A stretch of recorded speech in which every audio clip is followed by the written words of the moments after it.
Hi there, it's Naomi here from Wellower Therapeutic Coaching, and I would like to tell you a little bit more about your freedom steps, what they actually are.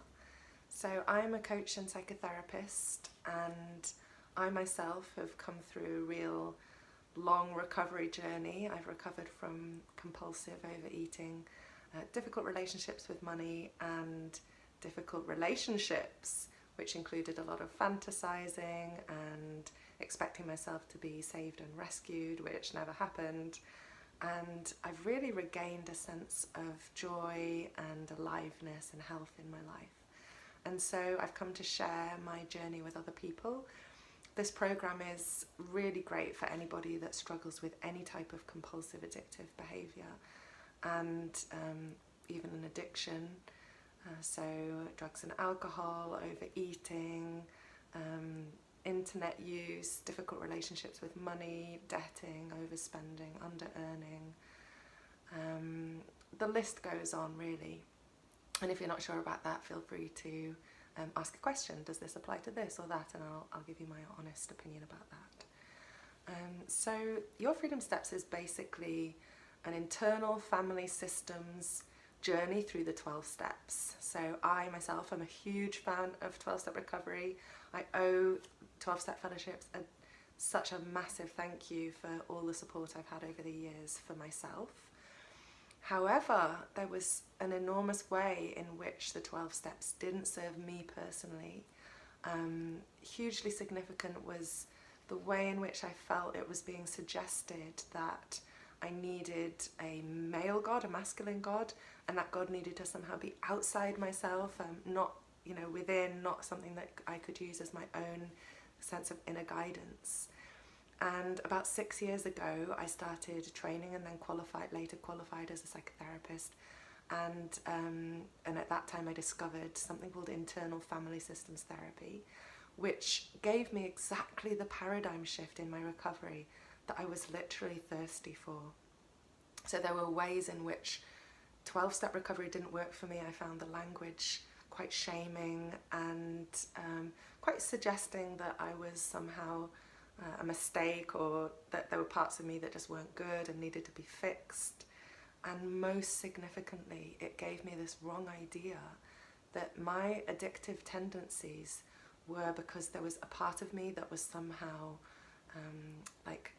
didn't want what was best for me, or sort of even was wrong, or just or even evil. I never even heard that word said, but that kind of was what was suggested, that this was my disease, that it just wasn't, it would send me in a bad direction, and I needed to be fearful of it, and I needed to be suspicious of it, and I needed to just get rid of it. And this notion did not serve me. Ultimately, it did not serve me. It put me on a bit of a treadmill of trying to self-perfect, trying to be perfect. And I'm pretty sure that that's not what the spiritual aspect of the 12 steps is saying, but because I'm somebody that can feel easily ashamed and not good enough, that's how I took the language. And I'm so grateful for the shift of paradigm that internal family systems therapy gave me, and which I can now share with my clients and other people that struggle with these addictive tendencies, because it gave me the water in the dry soil of my recovery. So I basically rewrote the 12 steps in the way that I needed, so that I could still use the fellowships, which I valued so much, just knowing that I wasn't the only person that struggled with these things, feeling at home amongst people that understood. And I could still use the tools of the fellowships, which have been so useful for me over the years, like food plan and spending plan. They just make such good sense for somebody like me that needs boundaries and guidance in a gentle and loving way. So yes, I've rewritten the 12 steps. They now have an internal family systems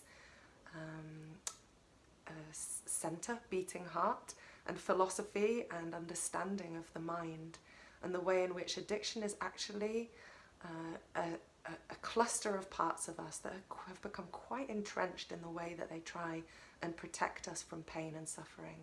And through those kind of misguided ways of protecting us, what appears is something that might look like a self-destructive behaviour, which is in fact an attempt to keep us safe.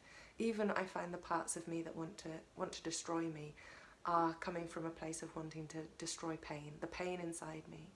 And through these 12 steps, through this version, which is, by the way, completely compatible with existing fellowships and the use of all those tools, with these steps we can find the places inside us where there is a huge amount of pain, loneliness, grief, fear, and we can very gently, very lovingly help those parts of us release those burdens once and for all.